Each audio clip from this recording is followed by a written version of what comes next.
Recording now, Avril. Thank you. Today's shiur is dedicated to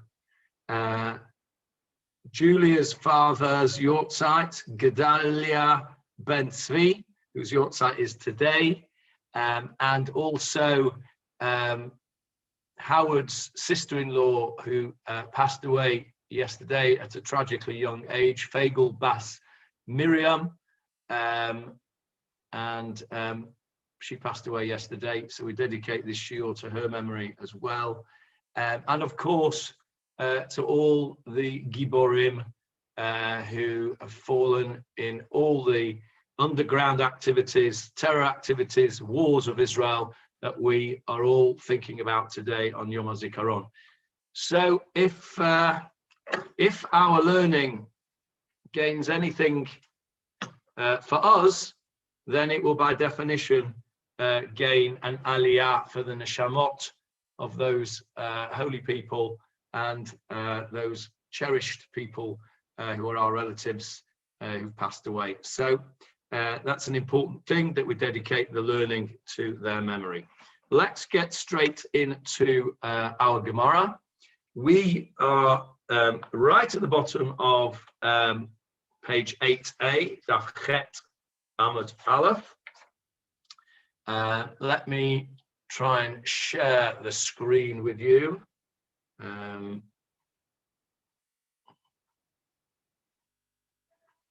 There we go. So, last week we spoke in some detail about the defamer, the person who is a mutzi shem ra, somebody who speaks badly about somebody when it's not true.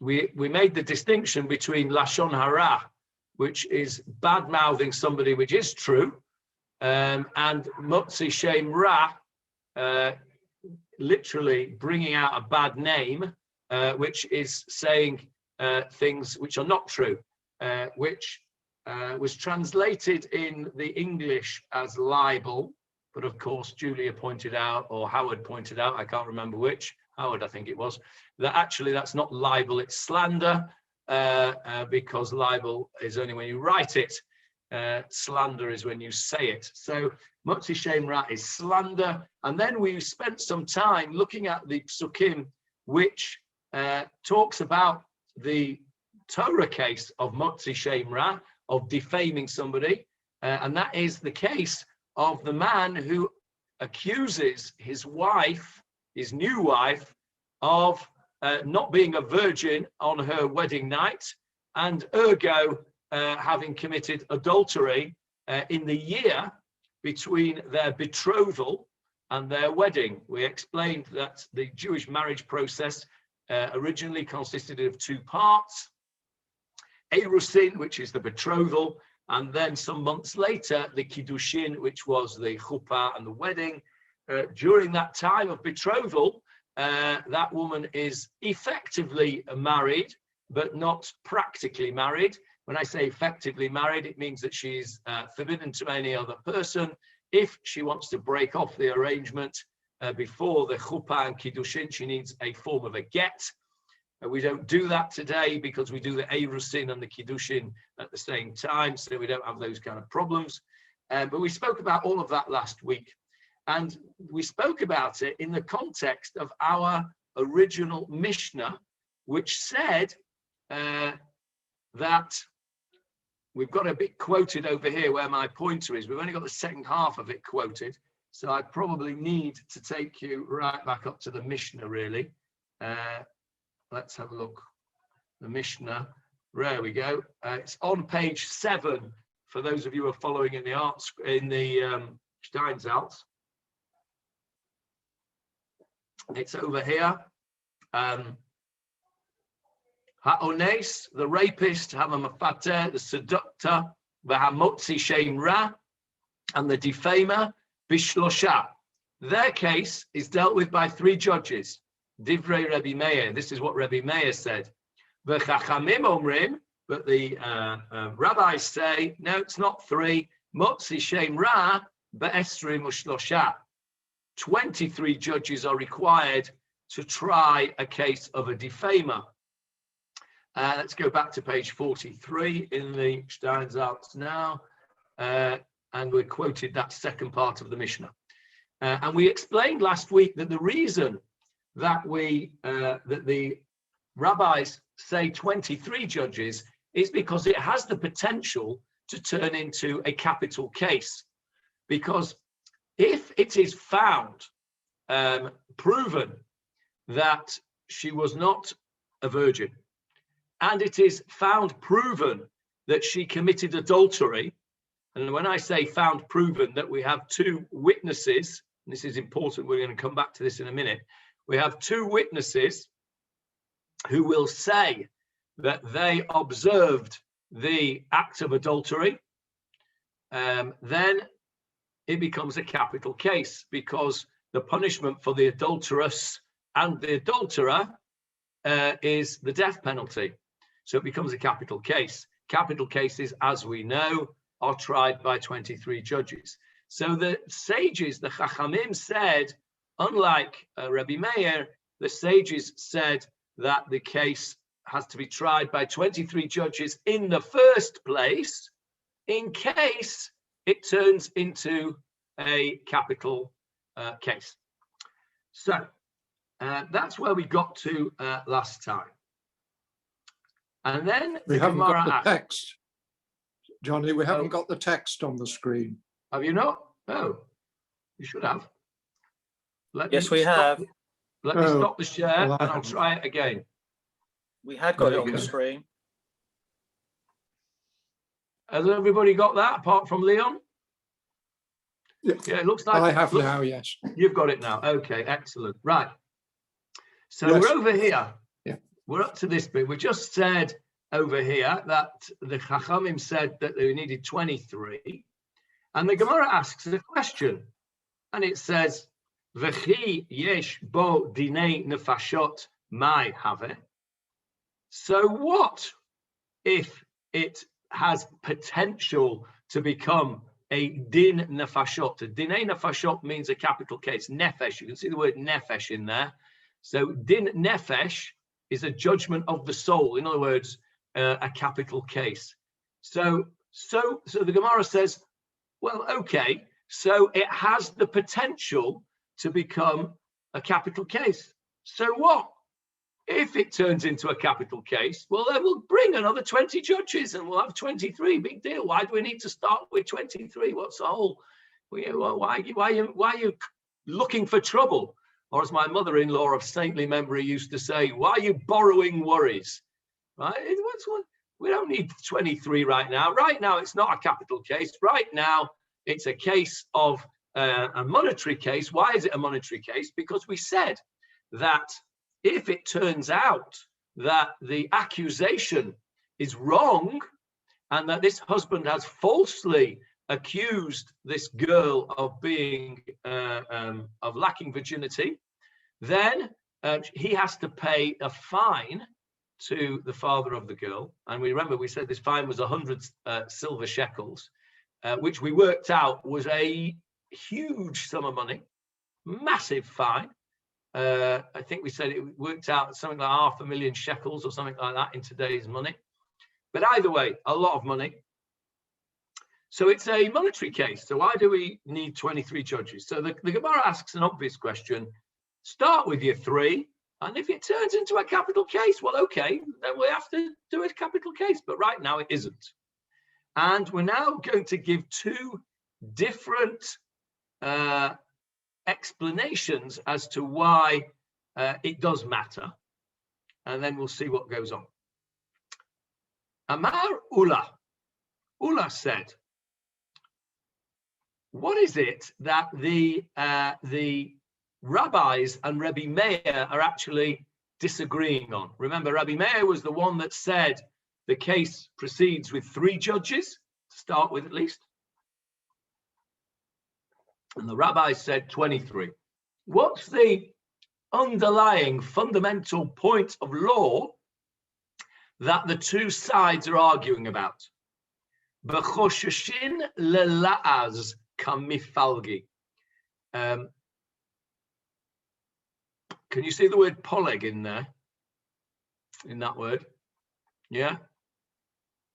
So this word we used to say kamiflagi when we were learning Gemarah in the olden days, but it's been vowelized here, kamipalgi. Either way, the root of the word Poleg. Anybody know what it means? Go on, Julia. We can't hear you. I vaguely thought you said once high, but I could be wrong. No, that's the Ramat bit. Oh. Ramat Poleg. Ramat means the heights. So what does the Poleg bit mean? Anyone know? No? It means to divide. We have Nachal Poleg right over in our backyard. Nachal Poleg, the valley of Poleg, or the stream of Poleg. And what does a stream or a valley do? It divides between two areas. So this expression here, komiflagi or komipalgi, means to divide, or in a different explanation, to disagree. If I disagree with you, we are divided, are we not? That's an expression in English. We're divided on the matter. In other words, we disagree. So this means they disagree. So I asked you, what was it that they disagreed about? And the Gemarah is telling us now that they b'chosheshin lalaz kamifalgi. They're disagreeing, the two sides, Rabbi Meir, who says 3 judges, and the rabbis who say 23 judges. What is it that the fundamental point they're arguing on? It's about rumors. Chosheshin. Choshesh means to suspect. It's a word used in modern Hebrew as well.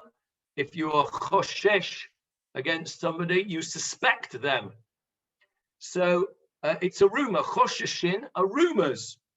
We're concerned about rumors. Chosheshin, we are concerned, lalaz, about rumors. What rumors are we concerned about? It means that it's a bit like what's happened, lahavdil, with the Me Too movement. What happened there was that somebody came along and said something about what's his name, Harvey Weinstein. That's him. Harvey Weinstein. Somebody made an accusation, and then what happened was that other people came along and said, hey, that happened to me too. Hence the Me Too movement, right? And it all started from one person bringing an accusation against him, and then other accusations, as it were, came out of the woodwork. And that is exactly what we're concerned about here. Meaning, and I'll just read it as it says here in the Steinsaltz commentary, because he puts it brilliantly. Meaning that if the husband raises the claim that his wife committed adultery, although he has no witnesses and there's no potential for a capital conviction, so if he's got no witnesses and there can't become a capital case, then it should be only 3 judges, shouldn't it? Because it's just a monetary case. However, the question that they disagree on, Rabbi Meir and the rabbis, is whether the court should be concerned with the possibility that the publicity generated by the proceedings, in other words, somebody hears that there's a case going on that Chaim Yankel has accused Mrs. Chaim Yankel of not being a virgin on her wedding night, and therefore of having committed adultery, that this may lead to the emergence of witnesses, which would make it a capital case. In other words, the witnesses might not voluntarily come forward, but if a case is heard, and these cases, of course, were all public knowledge. They were held. Where were these cases held? They weren't held in camera. in secret. They were held in the gates of the city, in open court. It was, that was entertainment. You went down to the court, to the gates of the city, and you sat around and you listened to what was going on. These were public cases. So the question is, should the court be concerned that this potential to turn into a capital case is real, because once people hear that there's a case against Mrs. Chaim Yankel, that witnesses will come forward and say, well, actually, now that you mention it, yes, we actually can testify to this adultery, and therefore it then becomes a capital case. That's the question, the fundamental question that Rebbe Meir and the rabbis disagree on, according to Ula. Rebbe Meir holds, so over here, back in the Gemarah now, Rebbe Meir Savar, Rebbe Meir holds, Ein Chosheshin Lela'az. We don't need to be worried, we don't need to be concerned about rumors. In other words, that's not something the court needs to take into account right at the beginning, i.e. to say, well, I need 23 judges because it's possible that when I start hearing this monetary case, witnesses are going to come forward and it'll turn into a capital case. Says Rebbe Meir, no, we don't need to be worried. That's going too far. Rebbe Meir says, no, we stick with our 3 judges because this is plain and simple a monetary case. The Rabbanan Savri, and the rabbis hold. You can see the difference there between the singular and the plural, by the way. Rebbe Meir Savar, Rebbe Meir holds, singular. The Rabbanan Savrei, the Rabbanan hold, plural. Chosheshin Lalaz, yes, we do need to be concerned with that possibility, and we need to be ready straight away that if this case does turn into a capital case because witnesses come forward once they hear that there is a case going on, then we can go straight into the capital case without having to mess about. So that, says Ula, is the fundamental disagreement between the rabbis and Rebbe Meir. Fine. Johnny. Very nice. Johnny. Yes, who's speaking? It's Morris. Morris, yes, Morris, I can't see you. I'm assuming then that you were innocent until proven guilty in those days. Yes, that's absolutely correct. Okay. Yes, innocent until proven guilty was the philosophy and the concept there. This idea of having the 23 judges is not suggesting that, well, we actually think you might be guilty, and so we're ready for you. It's a procedural matter. According to the rabbis, it's procedurally more smoother and more acceptable that we start with 23 in case this happens. And Rebbe Meir says, nah, that's over the top. That's not the case.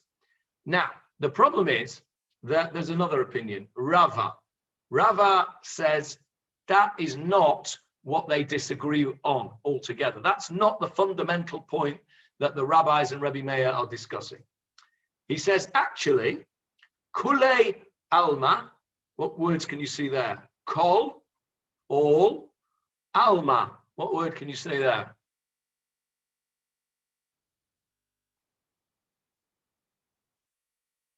Take the aleph off, and what you're left with?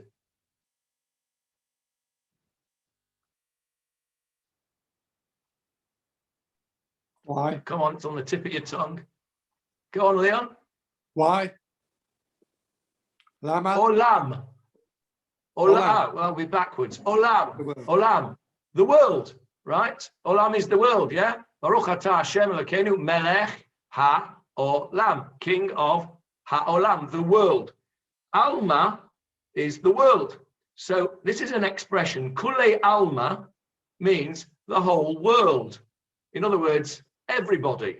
Everybody agrees. When you see kule alma, that means that's Gemarah speak for everybody agrees. but literally it means the whole world. Well, we're not really the whole world. What it really means is that Rebbe Meir and the rabbis, because that's what we're talking about. It doesn't mean the whole world, because the whole world's not involved in this argument. But that's the Gemarah expression, and that's where it comes from. Kuli Alma, everybody agrees, i.e. both sides agree, Rebbe Meir and the rabbis agree, Lelaz lo chayshina, that we do not need to be worried about this rumor business. We don't need to have 23 judges to start with in case rumors come along. According to Rava, the rabbis agree with Rebbe Meir that we don't need to have 23 judges because of that. However, we do know that the rabbis say we have to have 23 judges. So there must be something else that they disagree on. What is it that they disagree on according to Rava? So, Vahacha, and it's this that they disagree on. B'chosheshin, Vahacha b'chosheshin, and this, no, Vahacha, and this is what they disagree on. B'chosheshin, they need to be, do they need to be concerned, lichvodan shel rishonim, kamipalgi. So Vahacha and the kamipalgi have got split up there, and in English we don't split them up because it doesn't sound right. So Vahacha, and on this kamipalgi they disagree. What is it they disagree on? On whether or not we need to be chosheshin, concerned about lichvodan. What word can you see in there?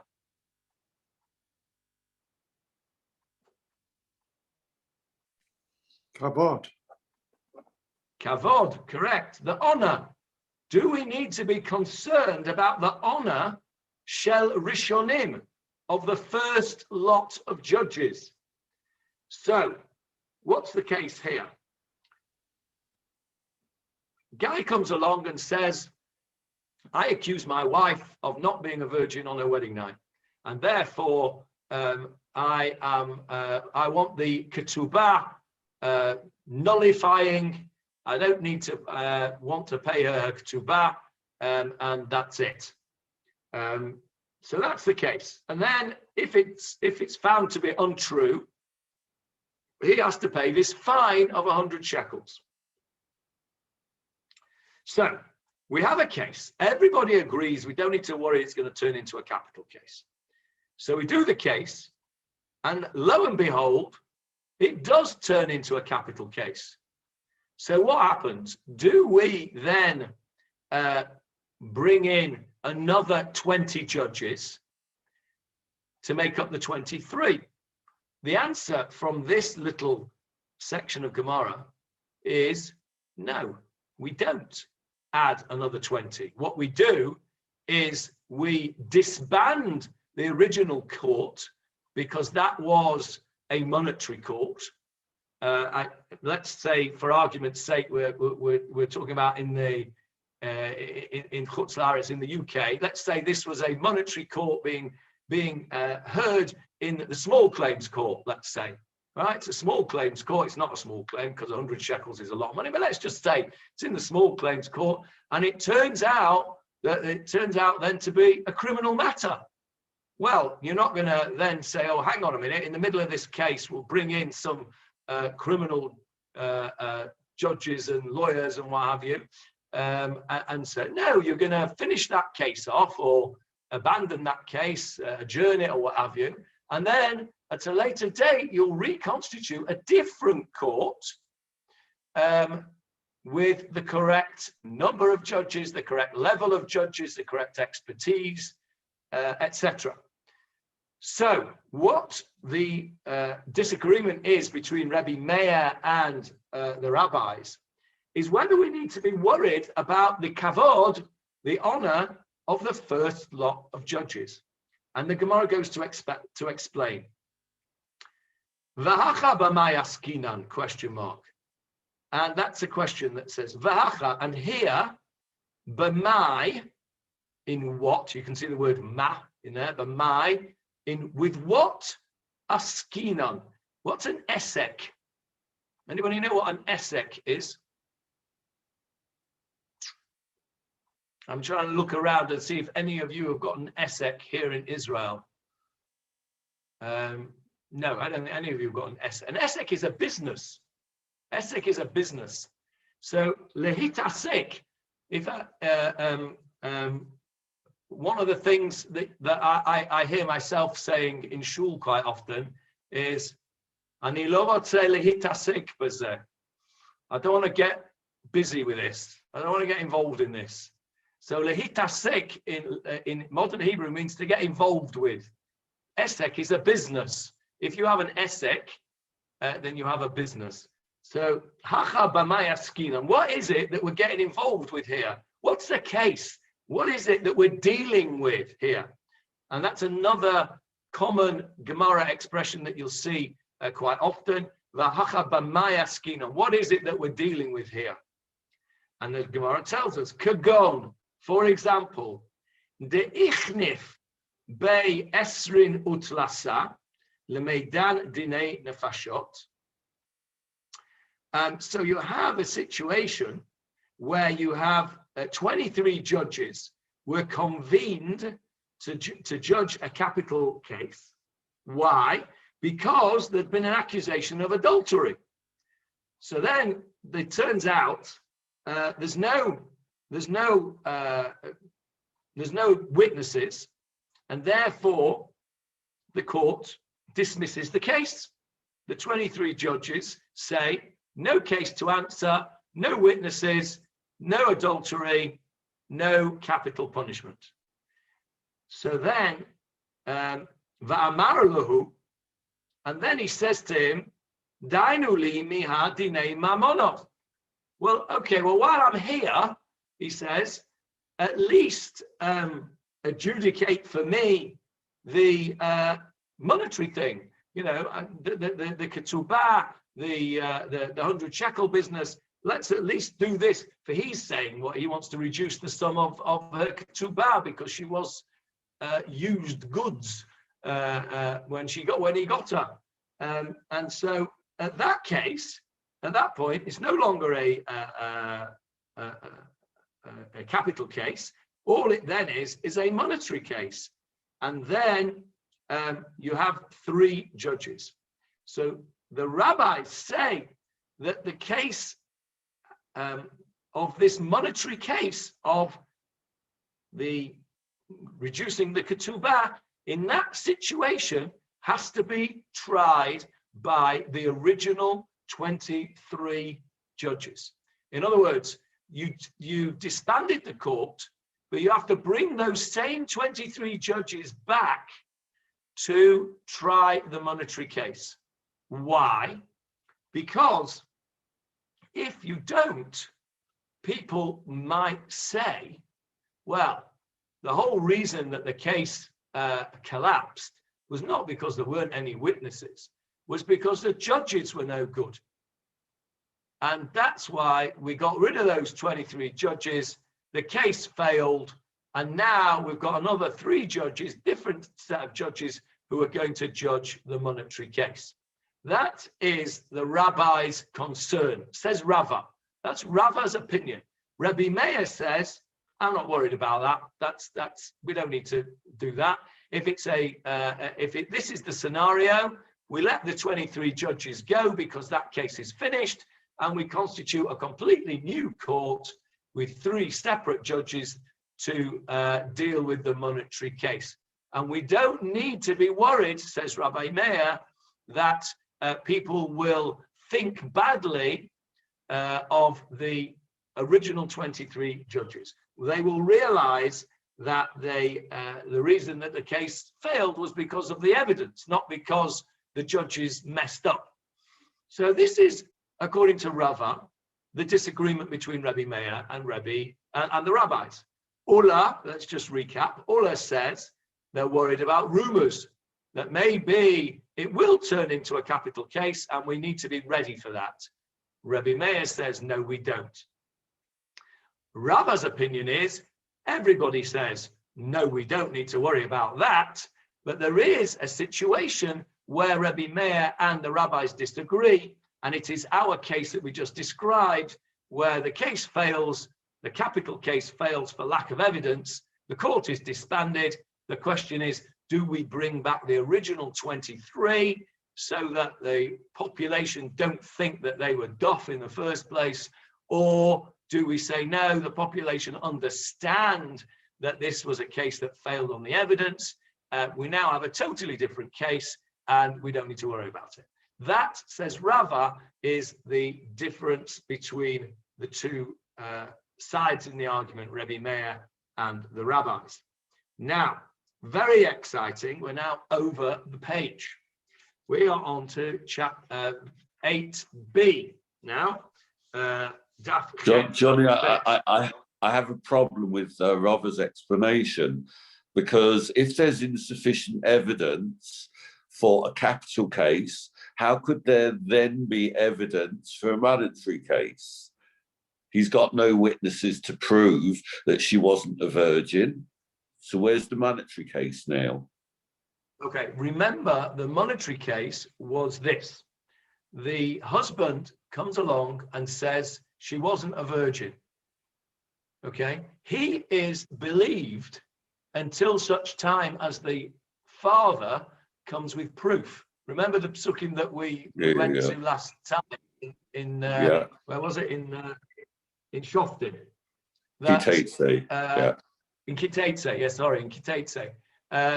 So basically the case, the monetary case is not dependent on witnesses to adultery. It's dependent on and by the way, that's very interesting, isn't it? You've just raised something. Morris, I think, was the one that just asked, are they guilty and are they innocent until proven guilty?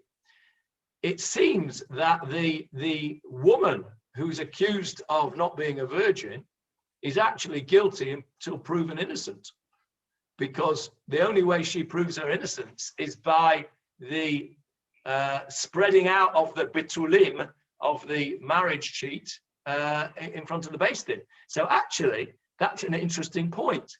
It seems on that case, at least, the woman is considered to be guilty until proven innocent.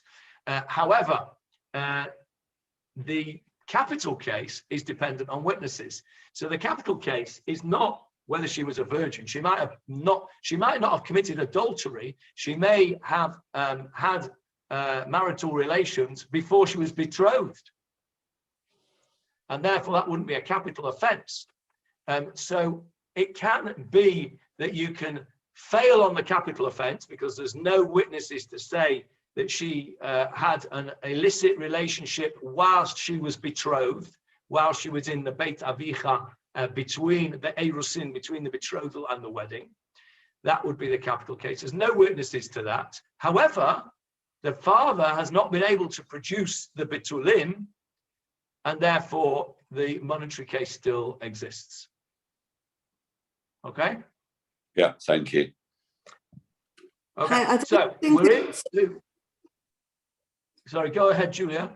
Well, the point you raised about guilt or innocence in the monetary case, a monetary case is civil and you don't have guilty or innocence. It's a question of balance of proof. Okay, that's interesting. Okay, so let's just go down that road for a moment. Let's use different terms then.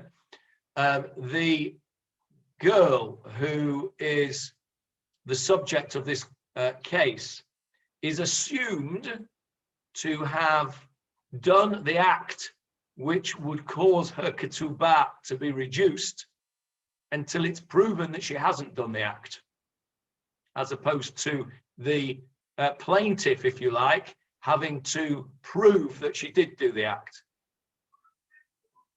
Well, it is along those lines. It's just a question of whether the balance of probabilities, I mean, whether that is the only evidence that to support her that can be admitted, or whether there may be alternative evidence. Okay, I think that's very important, Julia, that you raised that, and I want to just spend a minute or two on that because it's clarifying it for me.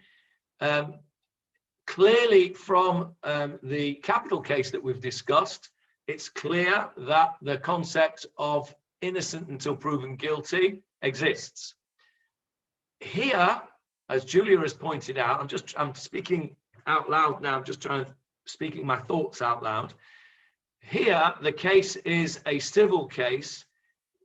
Is this man owed something from this woman? In other words, by reducing the ketubah, because she has done something which causes him damage. Okay, that's really what we're talking about. We're talking about damages, aren't we? It's a sort of a bit of an inverse thing, because it's that he gets his ketubah reduced. So we're talking about a case of damages. So he will come, let's just imagine the case. He comes and he says, my wife on her wedding night was not a virgin. And the court says, how do you know? And he says, well, I could tell. She's been round the block. She was experienced. I don't know, whatever his proof is. How do you prove that? You can't prove the absence of something. You can only prove the presence of something. So there the defendant has to come. You might have Can't taken you this. prove that medically?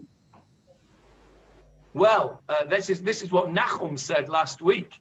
Nachum said that we were all a bit outraged, because Nachum said that before the wedding, everybody should get a virginity check. But I suppose we're not talking about before every wedding. Morris's point is a fair point. And I guess that in criminal cases, this happens, doesn't it? If somebody is accused of rape, then the victim is examined by a court-appointed doctor to give a report. So yes, I guess you could. But let's just go down the route for a moment. He comes along and he makes this accusation, and the court says, well, present to me your evidence. The evidence that he may give may well be circumstantial, but all he can really say, according to the Torah at least, is there were no signs of betulim, there were no signs of virginity, there were no signs that the hymen had to be broken with the consummation of the marriage. The counter, one second, Howard, let me just finish the sentence. The counter evidence is then brought and says, yes, it was. Here's the evidence, because I've got the marital bed sheet, which shows evidence of the breaking of the betulim. So I can understand what the defense evidence is, if you like. It's difficult for me to see what the claimant can put forward in terms of evidence. Yes, Howard. Merely that he's got a sheet with no blood on it, which he took. I mean, it's very unsatisfactory, all this. It's just, you can't translate it into modern terms at all.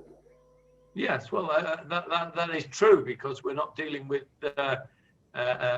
modern day issues, but the concepts remain important for us to try and tease out here, because the concept of whether we presume somebody to be, I won't use the word guilty, but presume somebody to have done an act which is damaging, there seems to be a presumption of guilt, not guilt, I don't know what the word I'm trying to use here is, a presumption of that act has been done, the damaging act has been done, because it seems to me, reading the Psukim, maybe I'm wrong, maybe we should go back and look at the Psukim, but it seems to me, reading the Psukim, that, one sec, it seems to me that unless... The siren. Oh, I can't hear it, but... No, it's going to happen any second. Oh, it's not happened yet then. Oh, okay, well, if you want to talk until it goes off. Yes, let's just wait until it happens, because we don't know exactly when it'll be. It might be a bit late. So the presumption is that she is not a virgin unless the father comes along with the sheet. So I suppose what we're saying is that a girl who is a virgin will inevitably have bleeding when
Yehi zichram bruchim. May their memories be for a blessing. Okay, let's try and get our thoughts back to the Gemara. So perhaps what we're saying actually is that the signs that have to be produced are an inevitability, and perhaps we're not used to that today because of the various different things that occur, the use of women's sanitary products, etc. It's a different thing, and perhaps when we're dealing with, we're looking in the historical context where virginity was very, very carefully preserved, you know, for exactly this reason. If you did not have the signs of virginity, you can see what happens to you. You get your ketubah cut in half and you're in big trouble. So I suspect that people were very precious about it, and that it was considered to be an inevitability. And therefore, this is how the case was run. I think this is my explanation of it. And so we go back to what I was saying originally, which is how it sits well, is that certainly in the criminal situation, i.e. the capital offence that we were talking about before, it is innocent until proven guilty for sure. In this civil case, because of the inevitability of bleeding at the time of consummating a marriage, the absence of that is taken as fairly strong evidence. We can't say proof, but strong evidence against the girl being a virgin at the time. So I think that's how we have to understand that. Yes, Howard. Would you say that, according to the Gemarah, the burden of proof is the same in criminal and civil matters? Because, of course, we know it isn't today. One is beyond a reasonable doubt, the other is on the balance of probabilities. And I might just add that where there are two cases going on, the criminal one is disposed of before you can proceed with the civil case. Is that any of those concepts applying? Certainly, in a criminal case, the level of proof required is high because you have to. I mean, yes, I mean you could call it beyond reasonable doubt, because what you have to have are two contemporaneous witnesses who say that they have visually observed the act. Whatever the act is, the murder, the rape, whatever it is, they have to have seen it with their own eyes. And therefore, that means, I mean, I think that's pretty high standard of proof, really. If they were walking by somebody's window and they heard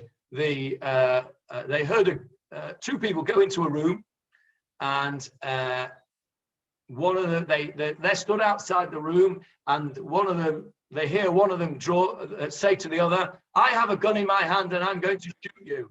And the other one says, "Please don't shoot me." And he says, "Well, I'm going to shoot you." And he shoots him in the head. And then they open the door and they see him with the gun in his hand and the other guy on the floor. They are not kosher witnesses for a Jewish court because they did not observe it. They did not observe it. That's circumstantial evidence. It doesn't count for a capital case, which is why the Gemarah says that a court which executed one person in 70 years was an unusually cruel court, because the level of proof required for a capital case is so high that it is definitely beyond reasonable doubt. It's probably beyond unreasonable doubt as well. In a civil case, balance of probabilities is exactly what is done in the court of the Beit Din, because you weigh up the evidence. You have a claimant and you have a defendant. You look at the claimant's evidence, you look at the defendant's evidence, and on balance of probabilities, the Dayanim will say, well, I prefer one set of evidence over the other. On balance of probabilities, that's what I think is the scenario, and that's the judgment. So I think it's exactly the same. that civil cases are decided on the balance of probabilities. Criminal cases, certainly capital cases, are and also theft cases. So it's all criminal cases really, are decided on a very high level of proof required. Yes, David. Yeah, going back to Howard's point, is this possibly one of the grounds of disputes between Rabbi Meir and the Chachomim, that the Chachomim saying that a case of a defamed woman has to be in front of 23 is because the criminal case, the capital case, takes priority over the monetary case. Secondly, the Sifrei deduces from the order as laid out in Parashat Ki Teitzei, i.e. that it's the husband that comes to bring the proof first, and then the father of the girl brings the evidence to refute him. They learn out from this that first of all, in a court case, it's the plaintiff that has to bring the case first, and then the accused gets to defend. And the second thing that they learn out from it is that the defendant has to be in court at the time that the plaintiff is making his case. An interesting thing, the current court case going on regarding the Prime Minister, is it usual, both in Israel and internationally, for the defendant not to have to be in court during the time that the plaintiff is making his claim? Okay, let's just deal with those 2 points in turn.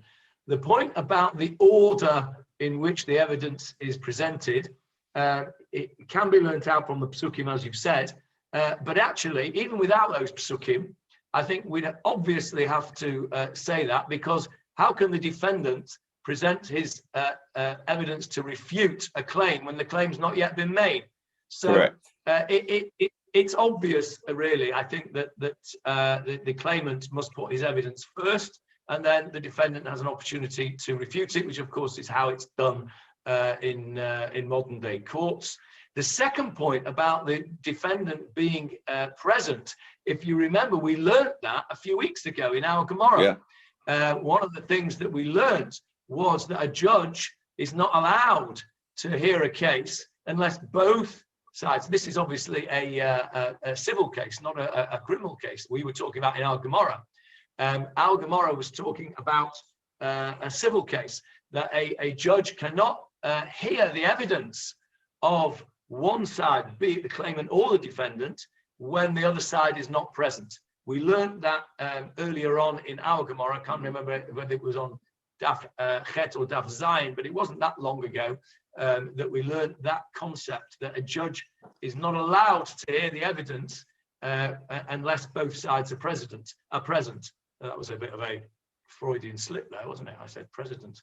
So if we talk about a criminal case, certainly, as far as I'm aware, the lawyers amongst us may correct me if I'm wrong, the defendant is not always present in court to hear the case against him. Presumably his representatives have to be there, but I don't think he has to be there in person, does he, lawyers?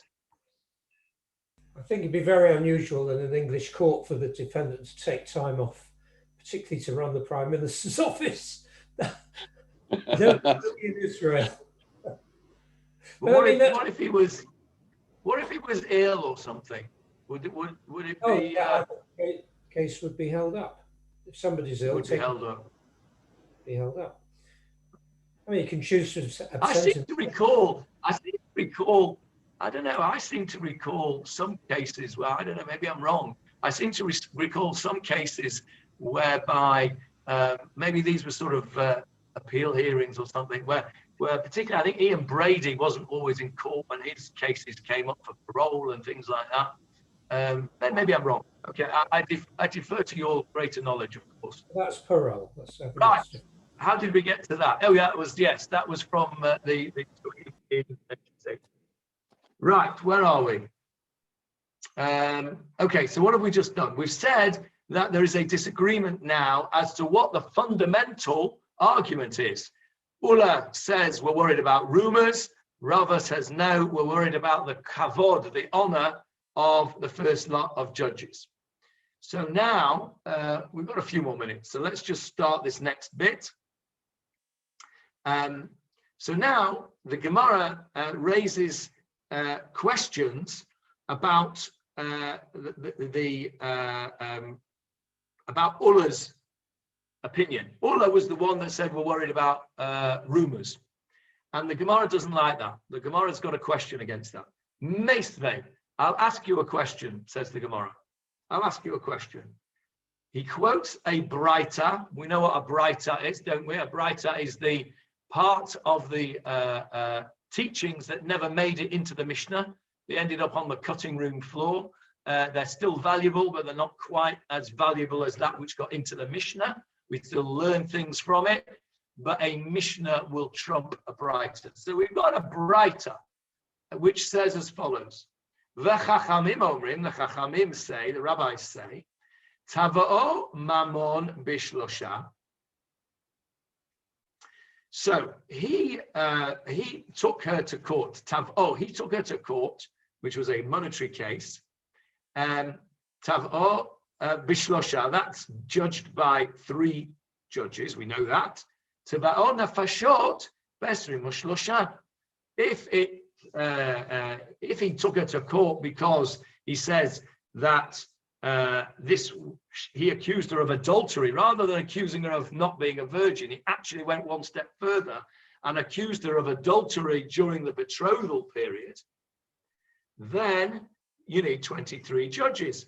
So the rabbis are saying that it doesn't make sense, because we've got this Braita that clearly says that the rabbis make a distinction between the monetary case and the capital case.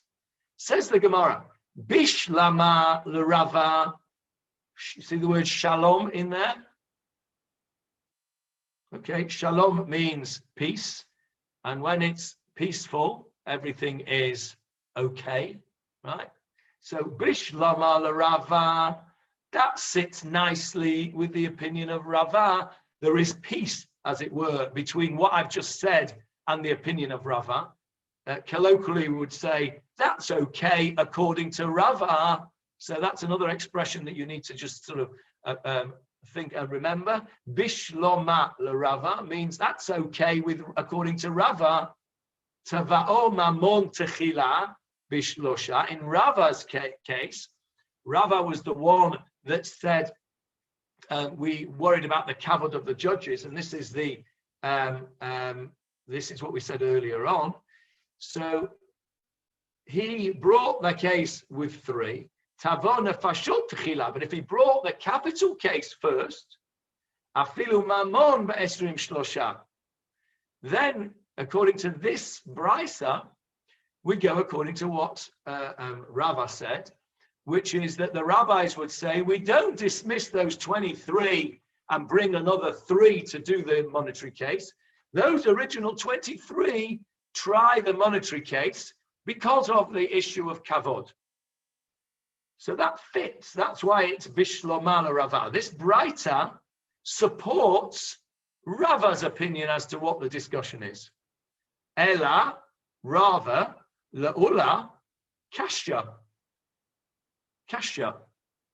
It's a question. It's difficult. Kasher means it's hard, difficult.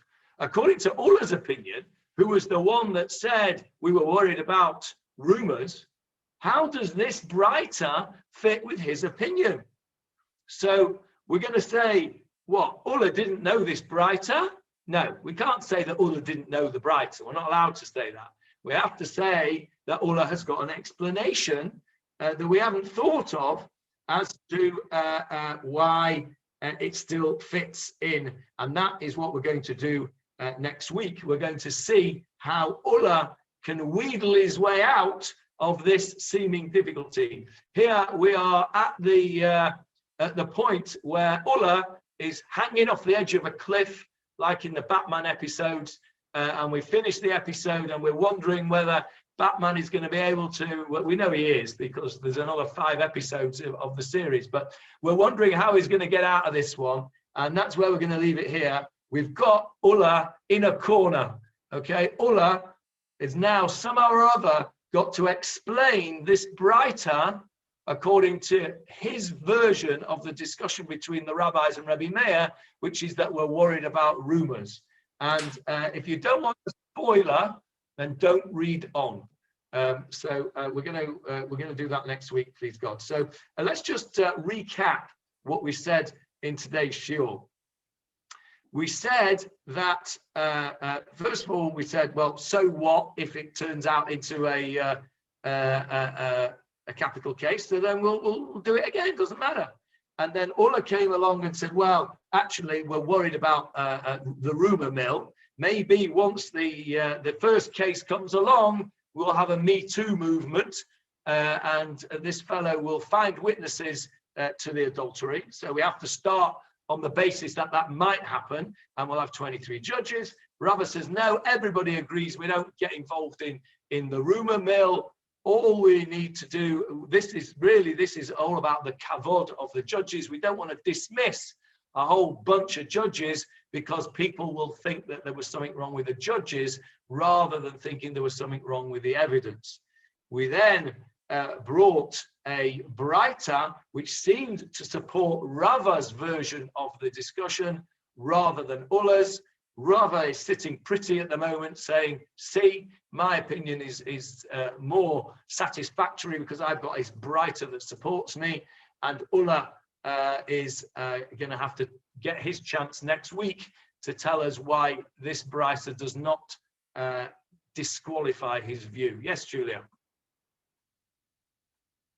I did just want to say that going back to just before this conversation, and where we started this week, it says, but the Gemarah asks, and it says, as long as this particular case has no such potential, why do the rabbis require 23 judges?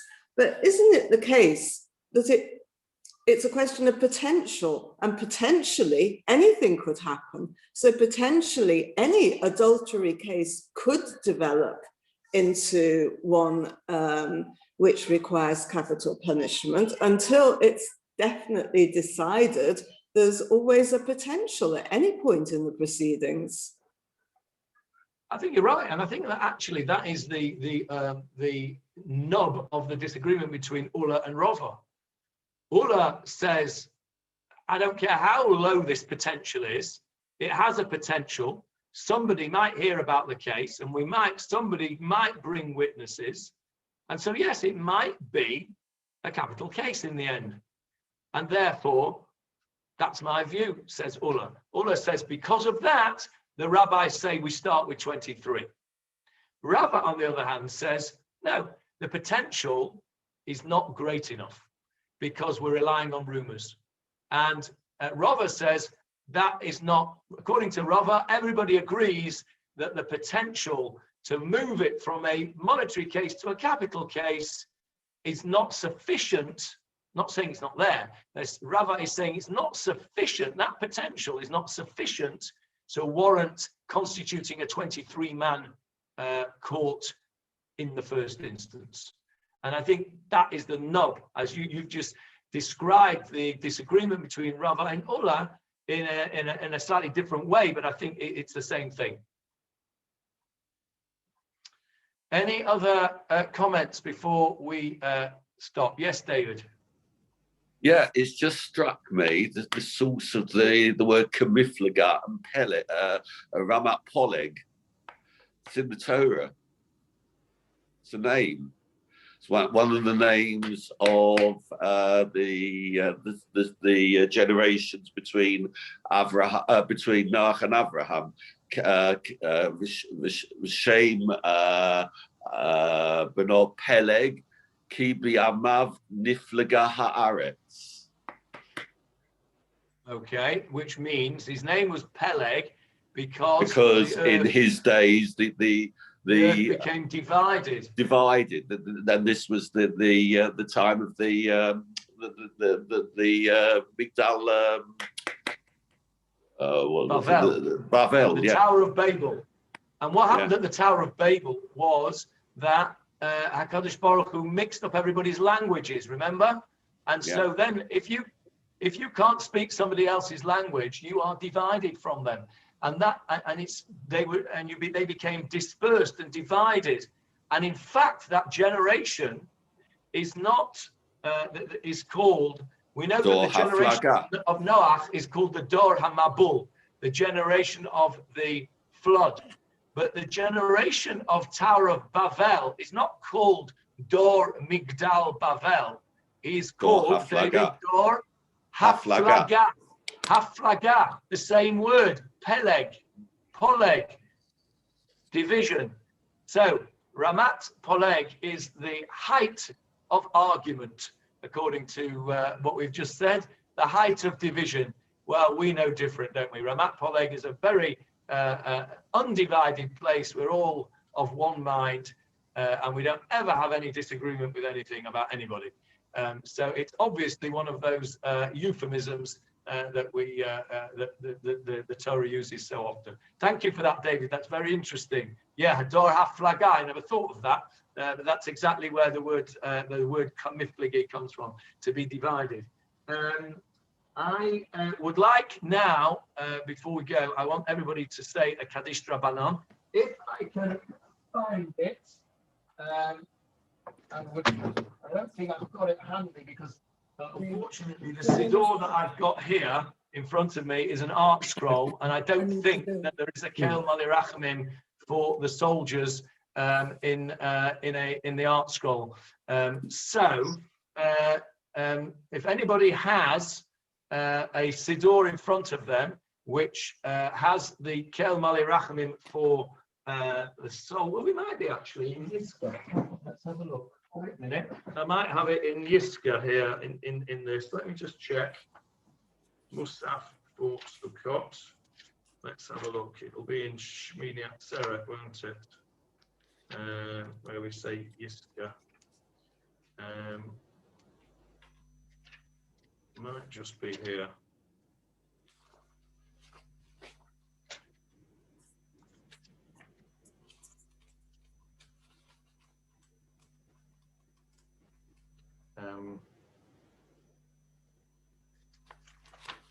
Yes, I've got it. Okay, excellent. Right. I'm going to stand. Feel free to do the same or to sit, I don't mind. El Malei Rachamim Shochein Bamromim Hamatzei Menucha Nechona Al Kanfei Hashchina B'Amalot Kedoshim Torim V'Giborim Kezohar Rakia Mazirim Lenishmot HaKdoshim Shenilchamu B'Chol Ma'arachot Yisrael B'Machteret U'B'Tzva Hagana L'Yisrael V'Shenaflu B'Milchamtam U'Masru Nafsham Al Kedushat Hashem Ha'am V'Ha'aretz Ba'avu Sha'anu Mitpalelim Beilu Nishmetehem לכן בעל הרחמים יסתירם בסתר כנפיו לעולמים ויצרו בצרור החיים את נשמותיהם אדוני הוא נחלתם בגן עדן תהי מנוחתם וינוחו בשלום על משכבותיהם ותעמוד לכל ישראל זכותם ויעמדו לגורלם לקץ הימים ונאמר אמן. God full of mercy, who dwells on high, grant fitting rest on the wings of the divine presence in the heights of the holy, the pure and the brave, who shine like the radiance of heaven to the souls of the holy ones who fought in any of Israel's battles, in clandestine operations, and in Israel's defense forces, who fell in battle and sacrificed their lives for the consecration of God's name, for the people and the land. And for this we pray for the ascent of their souls. Therefore, Master of compassion, shelter them in the shadow of your wings forever, and bind their souls in the bond of everlasting life. The Lord is their heritage. May the Garden of Eden be their resting place. May they rest in peace. May their merit stand for all Israel, and may they receive their reward at the end of days. And let us say, Amen. We don't necessarily have a minyan, but don't quote me in terms of halacha as to whether you can say a kaddish without a minyan or over Zoom. I don't really mind whether we do or we don't. If this Kaddish is not acceptable al pi halacha. I believe it will be acceptable by HaKadosh Baruch Hu for the intention that we are giving it, which is in honor of the soldiers' memories. So if I am saying an incorrect halacha, if there are people who think I'm saying an incorrect halacha, then for that I apologize. But nevertheless, I invite you to say the Kaddish, the Rabbanan, after I've said Rabbi Hanina, in memory of the fallen soldiers. Rabbi Hanania ben Akash Amar Ratza HaKadosh Baruch Hu Lezakot et Yisrael Afir Chahir Be'em Torah Mitzvot Shene'ema Adonai Chafetz Laman Tzidkot Yagdil Torah V'Yadir Yitkadal V'Yitkadash. Can you unmute us? Sorry, you have to unmute yourselves. Unmute yourselves. Everybody unmute yourselves. Before we start, unmute. Everybody unmute. Everybody unmute. Just finishing another Zoom meeting.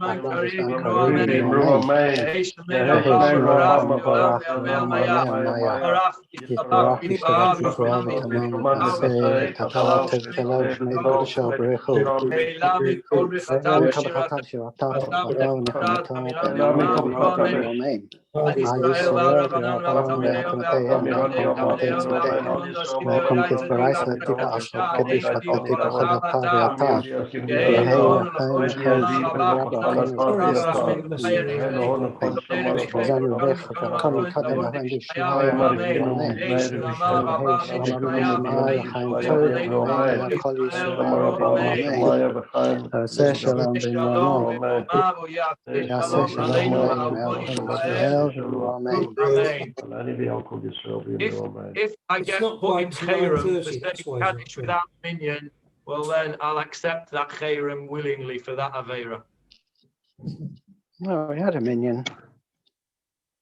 Thank you, John. I wish you all a Chag Sameach for tonight, and those of you who are going to join us tonight in Shul for the Tefillah Chagigit, I will see you there. I'll try and arrange a Zoom recording of it as well. Thank you, Johnny. We've been, for tomorrow, we've been kindly invited by Young Israel of North Netanya to join their program tomorrow evening at 7:45. It looks really interesting, actually. I'm hoping to break myself away from the barbecue long enough to join it. But it looks very interesting. I've sent out a link, but I'm not sure whether everybody got that link. But if anybody hasn't got it and want it, you can get it either from me or from Avril. And that looks an interesting program to join as well for tomorrow.